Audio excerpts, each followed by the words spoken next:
эми бу жерде мынакей ар кандай катмарда элдер чогулуп отурасыздар. Эми биздин социалдык өнүгүү башкармалыгынан мен өкүл болуп келип Роза эже чакырды, баягы элден ар кандай суроо талаптар болуп калат деп.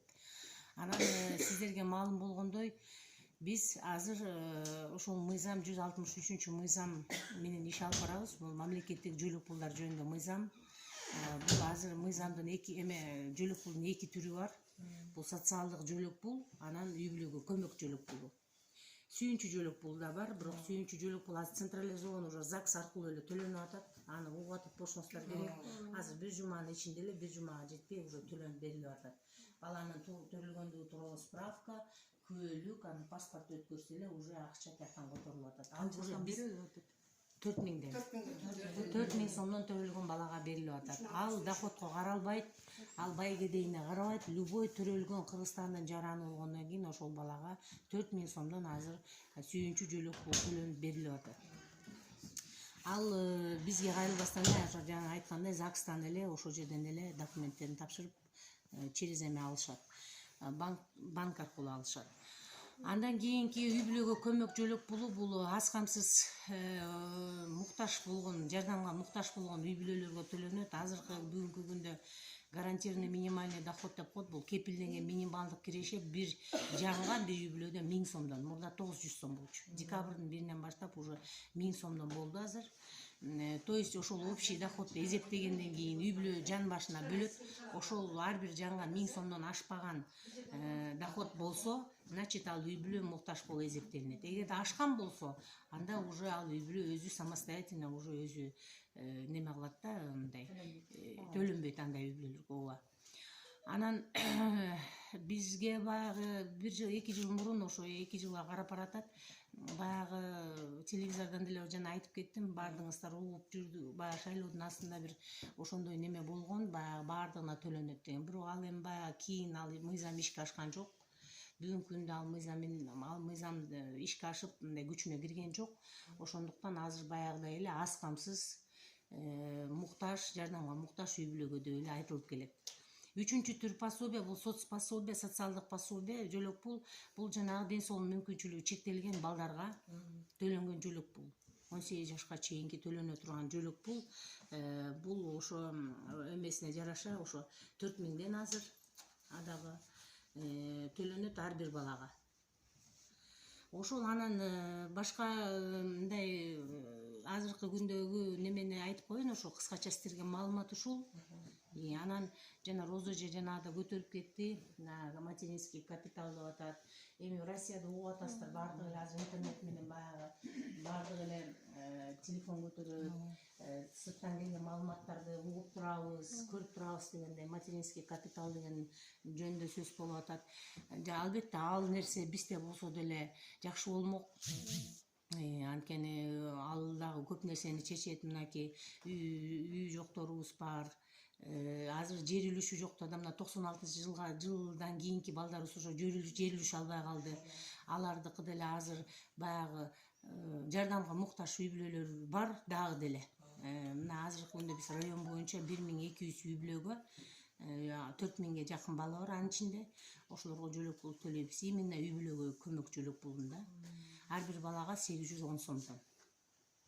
Эми аста болсо баягы жардам болсун, бирок ал деле жетишсиз, замандын эмесинде жетишсиз болуп атат. Эми аны түшүнүп атабыз, бирок тем не менее орустар айткандай бюджеттин эмеси ошондой болуп атат.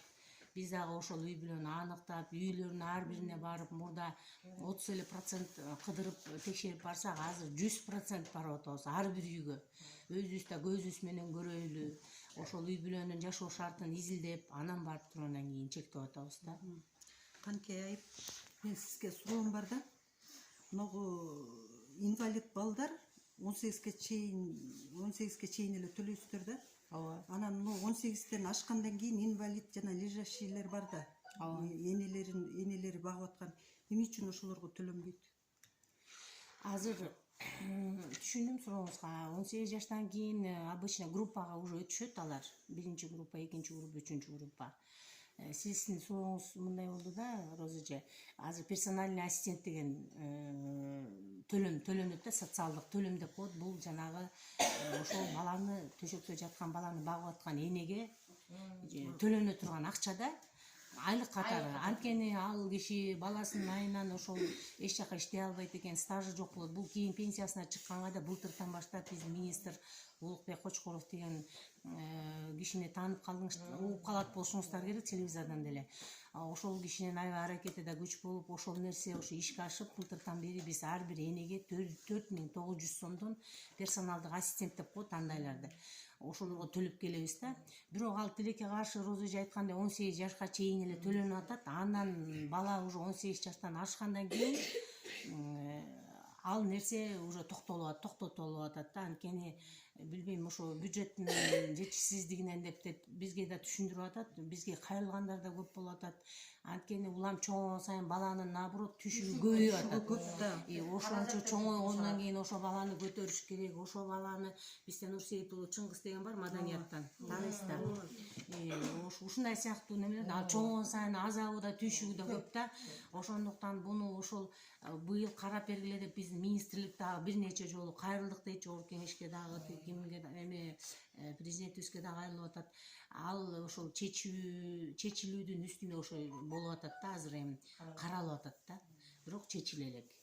Анан ошол 4900 сом бүгүнкү күндө 18 жашка чейинки гана балдардын ата энелерине жакынкы балага өзүнчө да төлөнөт. Балага өзүнчө обязательно төлөнөт. 18 жаштан өткөндөн кийин айтып атпаймынбы, группага өтөт, ал группасына жараша алат да акчаны уже. Анан кийин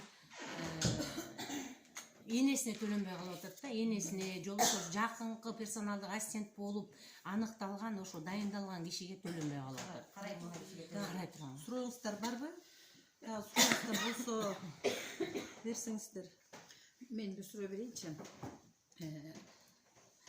Айым, мен мындай суроо бергим келет го, жана үй бүлөгө жөлөктөп 810 сомдон төлөнүп атат го. Ошону канча жашка чейин төлөйсүңөр? Анан ага жыл сайын ошону ата энеси документ өткөрүш керекпи же ошол жактан эле өтүп төлөнө берекпи? Рахмат. Бул эми үй бүлөгө көмөк деген жөлөк бул 1 жылга чектелет, 12 айга. Негизи үй бүлөгө ошол үй бүлөнү убактылуу кээ бир үй бүлөлөр ошол учурда жардамга муктаж болушат. Кээрлер 1 жыл алгандан кийин эле уже ал үй бүлө кээде өзү аракет кылып, уже өзүнүн турмушун аракет кылып, иштеп калат, может быть, кээде баласы менен убагында отуруп калышат, анан кайра иштеп калышы мүмкүн, жумуштап, доход өзгөрөт. Анан ошо негизи 1 жылга чектелет үй бүлөгө көмөк жөлөк болуп. Анан эгерде ал үй бүлө 1 жылдан кийин дагы деле баягыдай болуп, дагы деле изилдеп текшерип чыгабыз да үй бүлөгө. 1 жыл бүткөндөн кийин документин алып келип тапшырышат. Мурда билесиздер эже, айыл өкмөткө тапшырышчы. Айыл өкмөт комиссия аныктап, анан кийин комиссия бизге сунушун берчи да. Азыр биздин мына кийинки мыйзамда уже биздин органдын, биздин башкармалыктын кызматкерлери өздөрү чыгат комиссионна. Комиссия түзүлгөн бизде. Ошо 12 айга негизи чектелет. Анан 1 жылдан кийин анын ортосунда баягы справканын негизинде болуп калат. Балдар 16-га чыгып калат. Болбосо дагы ортосунда бала төрөлүп калат. Же дагы бир ар кандай бир турмушний себептер менен ошо өзгөрүлүшү мүмкүн да.